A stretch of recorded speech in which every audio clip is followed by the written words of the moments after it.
This is the November episode of Schooled by Gru by Dr. Tanya Poboda, and I'm tackling how diversity sells, what board game consumers want. This is Schooled by Gru, an exclusive series for Our Family Plays Games Voices, where I do a deep dive into my PhD dissertation research and share with you the findings before the rest of the world sees it, exclusively on Our Family Plays Games.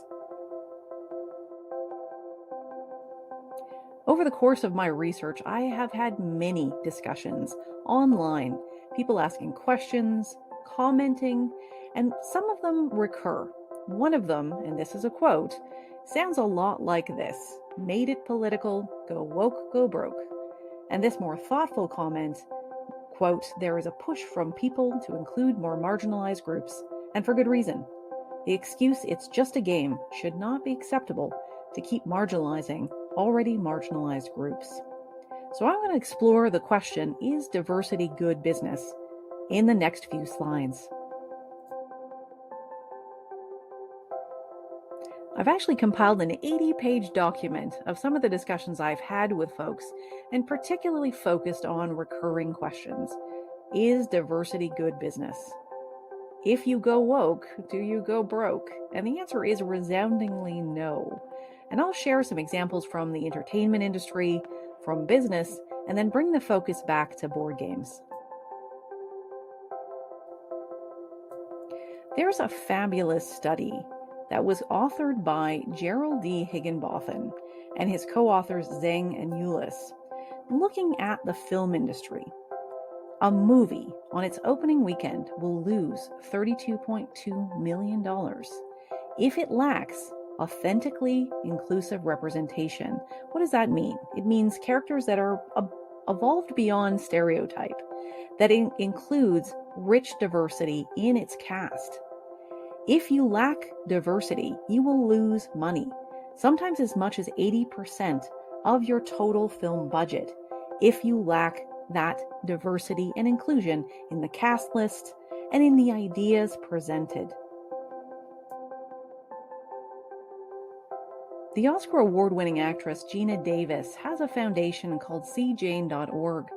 They conduct a lot of research into television and film empirical trends and ask themselves the question, does diversity sell?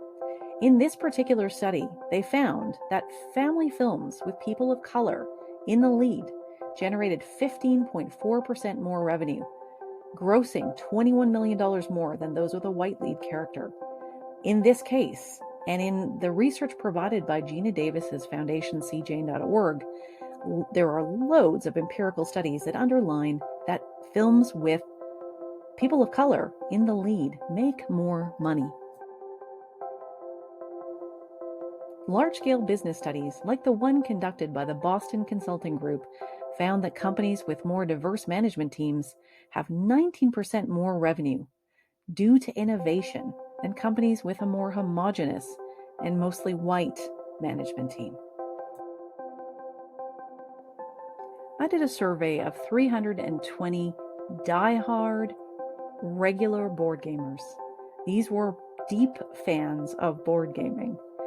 And the majority of these respondents were white at 76.1%.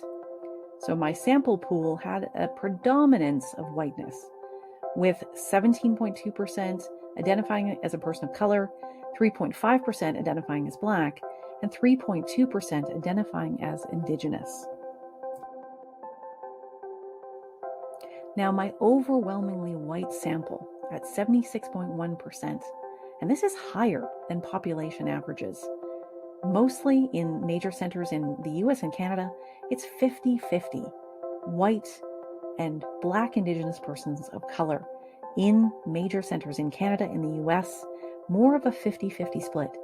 But this overwhelmingly white sample that I generated told me overwhelmingly at 84.9% that they wanted to see better, equitable racial representation in board game artwork and themes and characters, because they want that. So you've got a pool that is majority white who's also asking for diversity. That's an important finding for publishers and one they should pay attention to. diversity is very good business.